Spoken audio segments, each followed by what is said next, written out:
তোমাকে দেখে মনে হচ্ছে একটা বেশ্যা। একজন বেশ্যা হয়ে এখানে আসার সাহস কিভাবে হলো তোমার? আর তুমি চাচ্ছ তোমার বাচ্চার এখানে এডমিশন হোক? তোমার সাহস হলো কিভাবে? তুমি কিভাবে ভাবলে তোমার মতো একটা বেশ্যার ছেলেকে এই স্কুলে এডমিশন করাবো? তোমার ভাগ্য ভালো তুমি এখানে এসেছো। প্রিন্সিপাল স্যারের রুমে গেলে ঘাড় ধাক্কা ধরে বের করে দিত। তোমার কোনো ধারণা আছে এটা কত বড় স্কুল? কত বড় নামি দামি ছেলে মেয়েরা এখানে পড়াশোনা করে? স্যার আপনার কত টাকা লাগবো?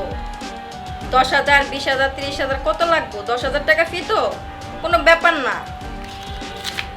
এই নন 10,000, যা লাগবো আপনি চাইবেন খালি। আপনার চাইতে দেরি আছে, আমার দিতে দেরি নাই। তারপর আমার বাচ্চারা আপনার এই স্কুলে ভর্তি করানি লাগবে।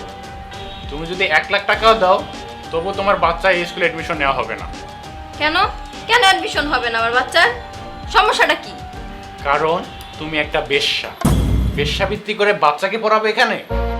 তুমি জানো এখানে কাদের বাচ্চা কাচ্চারা পড়াশোনা করে? ডাক্তার, ইঞ্জিনিয়ার, বড় বড় সব নামি দামি লোকের বাচ্চারা পড়ে এখানে। আর এখন তোমার মতো বেশ্যার বাচ্চা এখানে পড়তে আসবে? হ্যাঁ, বাহ স্যার বাহ, কি অদ্ভুত যুক্তি আপনাগর। আপনাগর মতো লোকেরা আমগো ইহানে যাইতে পারবো আর আমরা ইহানে আইতে পারবো না কেন স্যার?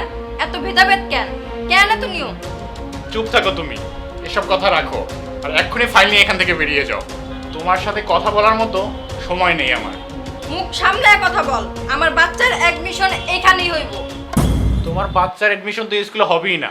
তার থেকে এক কাজ করো, তোমার বাচ্চাকে কোনো সরকারি স্কুলে এডমিশন করে দাও। আর হ্যাঁ, ওখানে তোমার পেশা কেউ জিজ্ঞেস করবে না, আর তোমাকে বলতে হবে না যে তুমি একটা বেশ্যা। যাও ওখানে গিয়ে তোমার বাচ্চাকে ভর্তি করে দাও। দেখেন স্যার, আমার বাচ্চার আমি এই স্কুলে ভর্তি করাবো।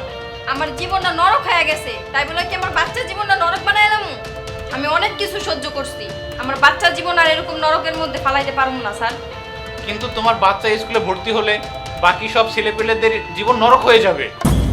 ও তোমার কাছ থেকে যা শিখবে তাই এসে শিখাবে এখানে।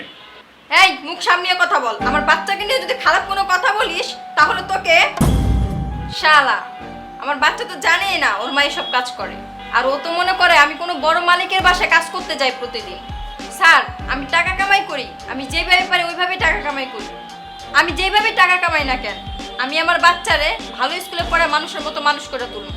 আপনার ফি কত? 2,000 টাকা না? আপনার আমি 4,000 টাকা দিব, তারপর আপনার এই স্কুলে আমার বাচ্চারে পড়াইতে হইব স্যার। ঠিক আছে, তুমি যখন চাচ্ছ তোমার বাচ্চা স্কুলেই পড়বে, ফি 2,000 টাকা দিলেই হবে। কিন্তু কিন্তু কিন্তু কি? আমার একটু সেবা লাগবে তোমার। আমি কিছু বুঝলাম না স্যার। দেখো, এখানে যারা ডাক্তারের ছেলে মেয়ে পড়ায়, ডাক্তার আমাদের ফ্রি চিকিৎসা করে দেয়, আর যারা ইঞ্জিনিয়ার তারা অন্যভাবে ফায়দা লুটে দেয়। আর যেহেতু তুমি পেশায় একজন বেশ্যা, সেক্ষেত্রে একটু। চুপ কর শালা। তোদের মতো মানুষকে আমার খুব ভালো করে চেনা আছে, তোদের একটাই ক্ষুধা। কোথাও যাচ্ছি না স্যার, আপনি যা করার আপনি করেন। আরে না না, এখানে না, আসবো তোমার কোঠায়। ঠিক আছে আসবেন, কোঠা নাম্বার 32।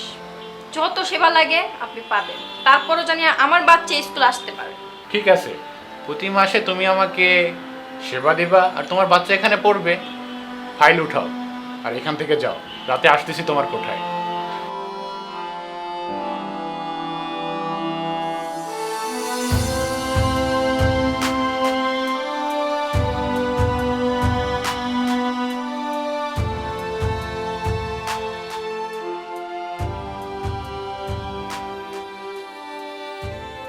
হাই, আমি নীলা, পেশা একজন বেশ্যা। আমাদের তো জীবনে সমস্যা লেগেই থাকে। আজকে যে সমস্যার কথা বলবো সেটা হচ্ছে আমাদের জীবনের সবচেয়ে বড় সমস্যা, যেটার সমাধান আপনারাই করবেন। আমার একটা বাচ্চা আছে 5 বছরের বয়স। একজন বেশ্যারও বাচ্চা থাকতে পারে। কাল আমি আমার বাচ্চাকে এক বড় স্কুলে ভর্তি করানোর জন্য নিয়ে গেছিলাম। আমার বাচ্চাকে সেই স্কুলে ভর্তি করানোর জন্য নাকি সেই টিচারদের সাথে নাকি আমার শুতে হবে। আমি রাজি হয়েছিলাম। সেই স্কুলের টিচার আমাদের কোঠায় এসে আমার সাথে মজা নিয়েছে, রাত কাটিয়েছে।